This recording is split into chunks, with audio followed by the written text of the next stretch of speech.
Hello, नमस्कार। आप सभी का स्वागत है प्रीलिम्स की इस करंट अफेयर्स सीरीज़ में। हम इस सीरीज़ में 500 प्लस करंट अफेयर्स के टॉपिक करेंगे और ये मई से लेके 2026 मई तक होगा।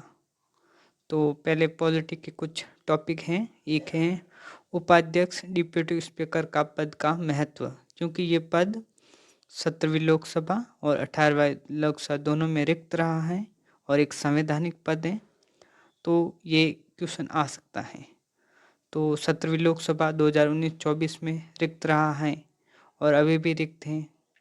संसदीय परंपरा का उल्लंघन हो रहा है। लोकतांत्रिक संतुलन और विपक्ष की भूमिका को कमजोर करता है, क्योंकि ये पद लोकतंत्र और विपक्ष की भूमिका को मजबूत करने वाला है। इसके कुछ संवैधानिक प्रावधान हैं, जैसे अनुच्छेद 93 में क्या व्यवस्था की गई है कि लोकसभा अध्यक्ष और उपाध्यक्ष का चुनाव।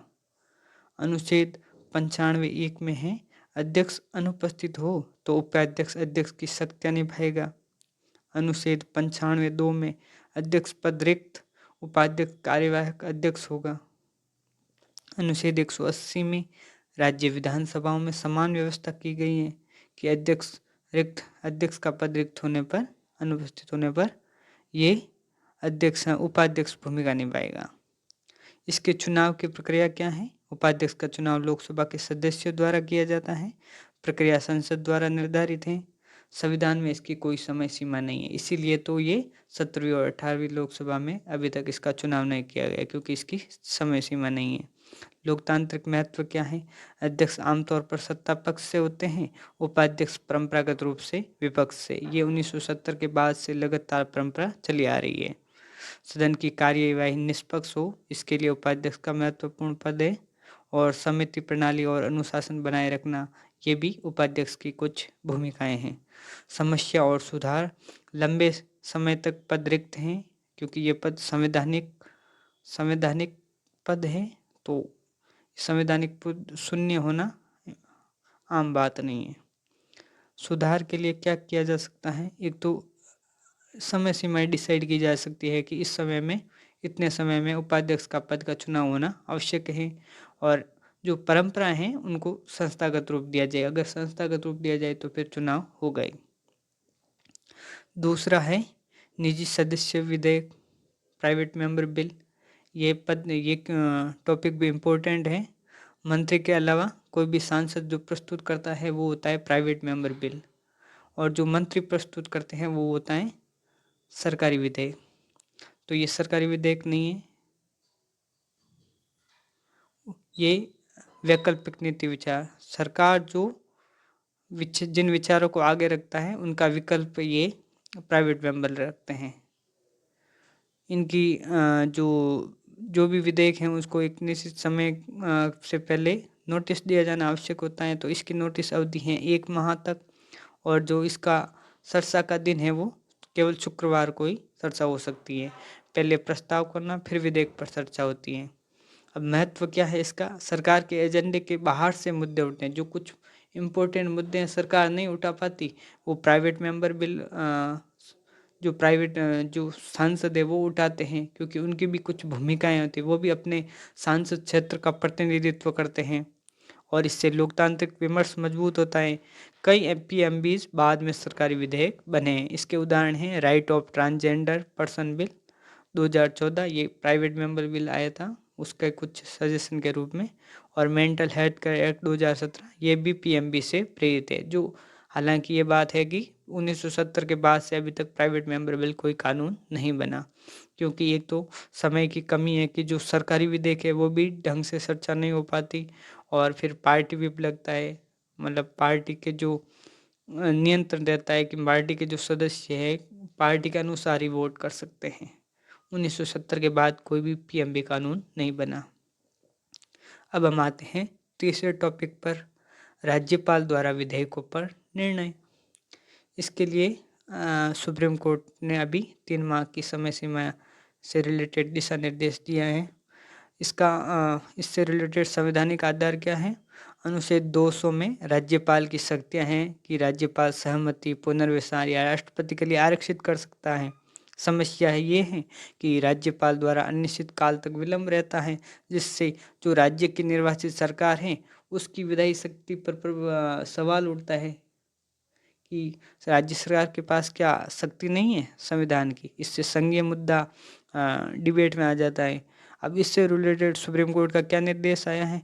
सुप्रीम कोर्ट ने ये जो राष्ट्रपति संदर्भ है अनुच्छेद 143 के तहत, अनुच्छेद 143 में क्या है कि जो सुप्रीम कोर्ट है वो कार्यपालिका को सलाह देगा। अब इसमें उन्होंने कहा है कि राज्यपाल को 3 महीने के भीतर निर्णय लेना चाहिए, क्योंकि विलंब एक संवैधानिक अनैतिकता है। महत्व ये संघ की ढांचे की रक्षा करने के लिए है, केंद्र राज्य संतुलन लाएगा, संवैधानिक नैतिकता लाएगा। अब ये बहुत बड़ा मुद्दा है, तो आगे भी बना रहेगा और आगे भी हम इस एक बार फिर अगर इससे रिलेटेड कुछ आए तो डिस्कशन करेंगे। अब आते हैं टॉपिक नंबर 4 पर, डिजिटल एक्सेस। अनुच्छेद 21 भारतीय संविधान या मूल अधिकारों का सबसे महत्वपूर्ण अनुच्छेद है, जिसका सुप्रीम कोर्ट समय समय पर विस्तार कर रहा है। इसमें अब पृष्ठभूमि क्या है कि कल्याणकारी योजना में जैसे उनमें KYC करवाना पड़ रहा है, या DBT के माध्यम से जो पैसे हस्तांतरण कर रहे हैं ये पूरी तरह डिजिटल है। अब अगर डिजिटल में कुछ व्यक्तियों के साथ यहाँ पहुँच नहीं है तो ये डिजिटल असमानता उजागर होती है। और इसमें सुप्रीम कोर्ट ने कहा है डिजिटल सेवा तक पहुँच जीवन व व्यक्तिगत स्वतंत्रता का अधिकार है। अनुच्छेद 21 के विस्तार के अंतर्गत शामिल किया है। अब जो PWDS जो दिव्यांगजन होते हैं उनका एक एक्ट बनाएं, RPWD एक्ट, दिव्यांगजन अधिकार अधिनियम 2016। इनमें क्या कहा है, डिजिटल प्लेटफॉर्म में एक्सेसिबिलिटी अनिवार्य है दिव्यांगजनों की। अब KYC से जो जुड़े मुद्दे हैं, कुछ वीडियो KYC, बायोमेट्रिक फेल्योर, ये नहीं हो पा रहा है क्योंकि जो नॉर्मल कोई पीड़ित होते हैं या दिव्यांग होते हैं उनको उनमें कोई समस्या आती है, वो जा नहीं पाते या ऐसे कुछ बहुत सारी प्रॉब्लम आती हैं। ग्रामीण बुजुर्ग दिव्यांगजन प्रभावित होते हैं। तो अब ये क्या होता है कि समावेशी गवर्नेंस में बाधा है कि अगर वो शामिल नहीं हो पा रहे, उनके लिए वैसी ही सुविधा नहीं है जैसी आम जनों के लिए है। तो ये डिजिटल डिवाइड का काम कर रहा है और डिजिटल डिवाइड काम करने की जिम्मेदारी राज्य पर है। 5वां टॉपिक है व्यक्तित्व अधिकार, पर्सनैलिटी राइट्स। अब ये भी मुद्दा महत्वपूर्ण रहा है और काफ़ी बार न्यूज़ में रहा है। तो व्यक्ति के नाम, छवि, आवाज़, पहचान पर खुद का नियंत्रण है। अब इनका उल्लंघन हो रहा है AI के माध्यम से, डीप फेक, वॉइस क्लोनिंग आदि के माध्यम से किसी की आवाज़ बनाकर उसका दुरुपयोग किया जा रहा है। तो इसमें अधिकारों के घटक है राइट टू प्राइवेसी, अनुच्छेद 21 में है निजता का अधिकार, और राइट टू पब्लिसिटी, व्यावसायिक शोषण से सुरक्षा का अधिकार है। ये भारत में कानूनी स्थिति अलग कानून नहीं है, न्यायिक व्याख्या पर आधारित है। जो अनुच्छेद 21 में राइट प्राइवेट निजता का अधिकार है, ये पुट्टास्वामीवाद में दिया था। और जो ये व्यक्तित्व जीवन अधिकार जीवन काल तक, ये दीपा जयकुमार बनाम AR विजय 2019 केस में ये सुप्रीम कोर्ट ने व्याख्या की थी। अब इसका महत्व ये है कि सेलिब्रिटी शोषण को रोकेगा और डिजिटल युग में पहचान का सुरक्षा करेगा। Thank you. और आगे मुद्दे भी इसी प्रकार देखेंगे।